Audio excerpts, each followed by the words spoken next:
बिस्मिल्लाहिर्रहमानिर्रहीम। डिस्कस करते हैं डेप्रिसिएशन। डेप्रिसिएशन डेफिनेशन पढ़ लेते हैं। The process of allocating the cost of fixed asset over it's estimated useful life in a rational or systematically manner is called depreciation। ये हकीकत है कि हर चीज़ एक ख़ास अरसा यानी वक्त के बाद अपनी अहमियत और कदर व कीमत आहिस्ता आहिस्ता खो देती है। अगर इस कंसेप्ट को बिज़नेस में अप्लाई करें तो बिज़नेस के एसेट एक ख़ास अरसे के बाद अपनी कदर व कीमत खो बैठते हैं या इनकी वैल्यू आहिस्ता आहिस्ता कम होती है, तो कारोबार के जो एसेट्स होते हैं उनकी वैल्यू आहिस्ता आहिस्ता कम होती रहती है। अब हम डेप्रिसिएशन मालूम क्यों करते हैं? डेप्रिसिएशन हम इसलिए मालूम करते हैं ताकि हम बिज़नेस का जो प्रॉफिट है या लॉस है वो ठीक तरीके से मालूम कर सकें। अगर हम डेप्रिसिएशन की अमाउंट नहीं लिखेंगे तो हमारा प्रॉफिट बहुत ज़्यादा ज़ाहिर होगा। उसके बाद है जी दी प्रेजेंट और true and fair view of state of affair of business, यानी कि जो बिज़नेस के मामलात हैं, जो बिज़नेस की माली हालत है उसको ठीक तरीके से बयान करना, कास्ट ऑफ प्रोडक्शन को ठीक तरीके से बयान करना। अगर हम किसी भी एसेट जो कास्ट ऑफ प्रोडक्शन है उसमें हम डेप्रिसिएशन शामिल नहीं करेंगे तो उस एसेट की जो वैल्यू कम होगी वो हमारे लिए बाद में नुकसान का बायस बनेगी। लिहाजा हम डेप्रिसिएशन मालूम करते हैं और एसेट की वैल्यू भी शामिल करते हैं कि इतनी हमारी इस एसेट की डेप्रिसिएशन हुई है, लिहाजा ये भी इसकी कास्ट में शामिल है। टू रिप्लेस द एसेट, अब एसेट की जो डेप्रिसिएशन हम मालूम करते रहते हैं उस कीमत को हम अलग रखते रहते हैं, उसको कहते हैं जी एक्युमुलेटेड वैल्यू ऑफ डेप्रिसिएशन। वो हम एक फंड बनाते रहते हैं और बाद में जब हमें ज़रूरत पड़ती है तो हम उसको एसेट की रिप्लेस में इस्तेमाल कर सकते हैं। उसके बाद है कीपिंग कैपिटल इंटैक्ट, यानी कि हमारा जो सरमाया होता है जो हमने उस एसेट को ख़रीदने में लगाया होता है, अगर हम डेप्रिसिएशन मालूम नहीं करेंगे तो जाहिर सी बात है हमारे उस सरमाए की जो कदर व कीमत है वो कम होती रहेगी। लिहाजा उसको एक जगह पर कायम रखने के लिए भी हम डेप्रिसिएशन मालूम करते हैं। नेक्स्ट है जी लीगल रिस्ट्रिक्शन। कंपनी ऑर्डिनेंस के तहत लीगल रिस्ट्रिक्शन है कि डिविडेंड डिवाइड करने से पहले डेप्रिसिएशन चार्ज की जाए। उसके बाद है ट्रू वैल्यूएशन ऑफ एसेट, यानी कि हम जो एसेट की कदर व कीमत लगाते हैं, हम अपने बिजनेस में बैलेंस शीट में एसेट की कीमत लिखते हैं तो उस वक्त भी हमें उसकी सही और असल कीमत लिखनी चाहिए। इसके लिए हमें डेप्रिसिएशन की ज़रूरत पड़ती है। इसके बाद हमारे पास काजेज ऑफ डेप्रिसिएशन। डेप्रिसिएशन कैसे हो सकती है, इसकी टाइप से बात करते हैं। सबसे पहले है जी इंटरनल डेप्रिसिएशन।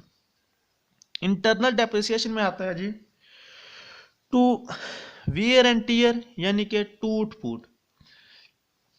किसी भी चीज़ को जब हम इस्तेमाल करते रहते हैं तो उसकी जो रगड़ की वजह से, घसावट की वजह से वो घिस जाती है, उसकी कदर व कीमत कम हो जाती है।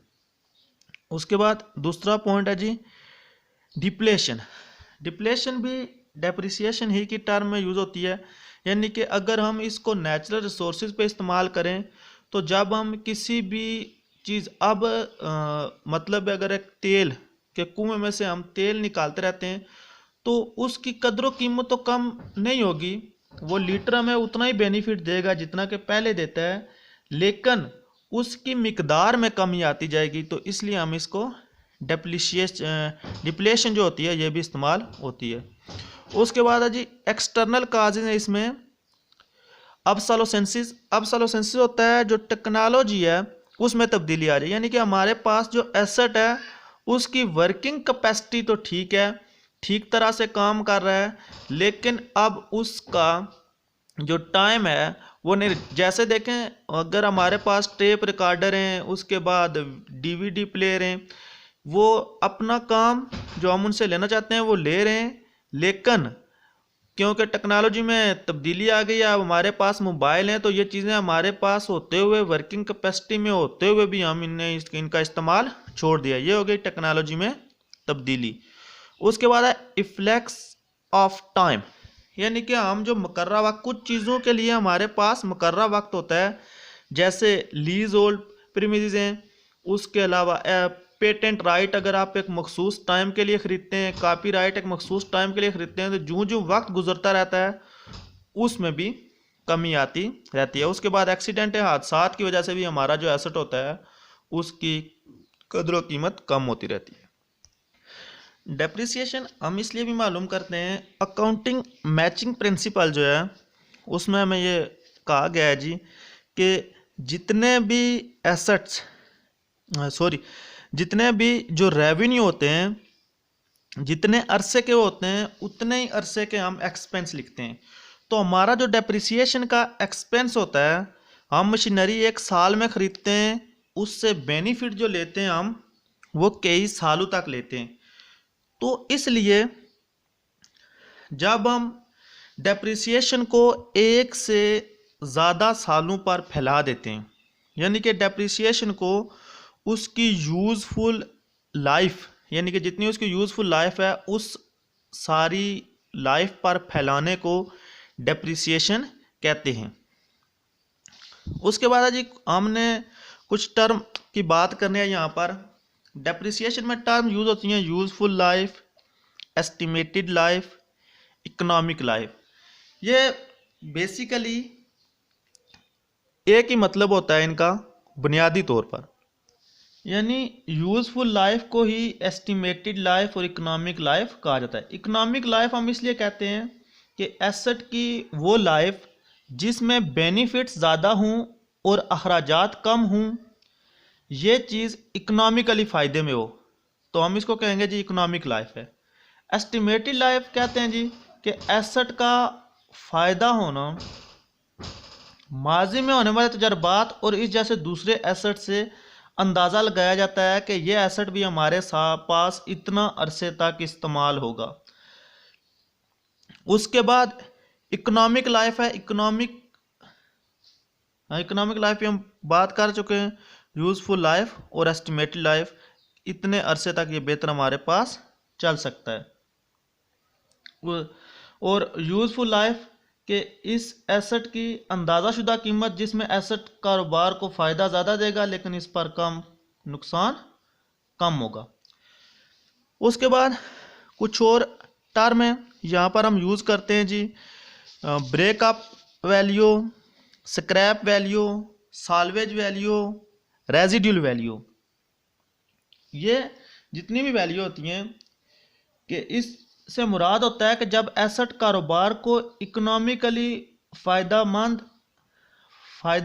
तो नहीं देता लेकिन फिज़िकली कारोबार में मौजूद होता है, यानी कि हम उसको इस्तेमाल तो अब नहीं कर सकते, इकोनॉमिकली वो हमारे लिए फ़ायदेमंद नहीं है, यानी कि उस पर होने वाले अखराजात ज़्यादा हैं और वो हमें फ़ायदा कम दे रहा है, लेकिन हमारे पास मौजूद है, तो हम ये करते हैं कि उसको कबाड़ में बेच देते हैं।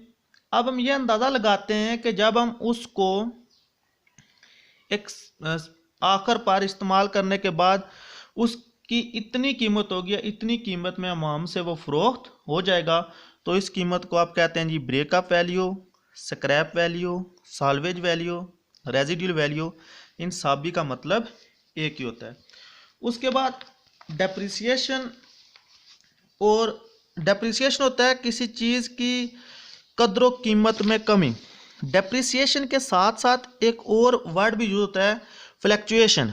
फ्लैक्चुएशन ये होता है, फ्लैक्चुएशन होता है उतार चढ़ाव। अब फ्लैक्चुएशन और डेप्रिसिएशन का एक मतलब नहीं होता है, क्योंकि डेप्रिसिएशन में हम पढ़ चुके हैं जी हम क्या क्या करते हैं, एसेट की वैल्यू कैसे कम होती है। और उसके अलावा फ्लैक्चुएशन में ये होता है कि जो एसेट होता है, फ्लैक्चुएशन ये होता है कि उसकी मार्केट में जो कीमत है वो कम हो जाए, यानी कि आपने कोई एसेट ख़रीदा और आप 20% डेप्रिसिएशन मालूम कर रहे हैं, जबकि मार्केट में उसकी कीमत बहुत ज़्यादा कम हो गई है या उसमें कुछ इजाफा हो गया है, तो ये फ्लैक्चुएशन होता है। अब जो फ्लैक्चुएशन होती है वो एसेट की प्रोडक्टिव कैपेसिटी पर असरअंदाज नहीं होती, लिहाजा हम उसको बिजनेस में नहीं लिखते। अब फ्लैक्चुएशन मुमकिन है कि उसकी कीमत बढ़ा दे या कम कर दे। अब फ्लैक्चुएशन को हम बिजनेस में नहीं लिखते। उसके अलावा इरेगुलर है जी, यानी कि लाजमी नहीं है कि फ्लैक्चुएशन हो ही होगी। और उसके अलावा बात है कि फ्लैक्चुएशन की वजह से बाज़ औक़ात हमें प्रॉफिट होता है और बाज़ औक़ात हमें नुकसान हो सकता है, जबकि डेप्रिसिएशन की सूरत में हमेशा हमें नुकसान ही होता है। उसके अलावा कुछ टर्म होती हैं मिलती जुलती डेप्रिसिएशन से। डेप्रिसिएशन जो होती है ये टेंजिबल फिक्स्ड एसेट पर होती है, यानी कि हम कहते हैं कि डेप्रिसिएशन जो होती है टेंजिबल फिक्स्ड एसेट पे होती है। डिप्लेशन जो होती है ये वेस्टिंग एसेट पे होती है, यानी कि जो नेचुरल रिसोर्सेज हैं, माइंस वगैरह, कोल वगैरह जिससे हम तेल निकालते हैं या कोई और चीज़, नेचुरल जो कुदरती रिसोर्स हैं जितने आप निकालते जाएंगे उनकी मिकदार में कमी होती जाएगी। उसके अलावा कुछ ऐसे इनटेंजिबल एसेट भी होते हैं जिनकी अमोर्टाइजेशन की टर्म हम इनके लिए यूज़ करते हैं, जैसे पेटेंट राइट, कॉपीराइट, या अगर आप एक ख़ास वक्त के लिए ख़रीदते हैं तो इनके लिए जो टर्म यूज़ होती है वो होती है जी अमोर्टाइजेशन। तो यह है जी हमारा डेप्रिसिएशन का टॉपिक। इंशाल्लाह नेक्स्ट टॉपिक के साथ फिर मिलेंगे। अल्लाह हाफिज़।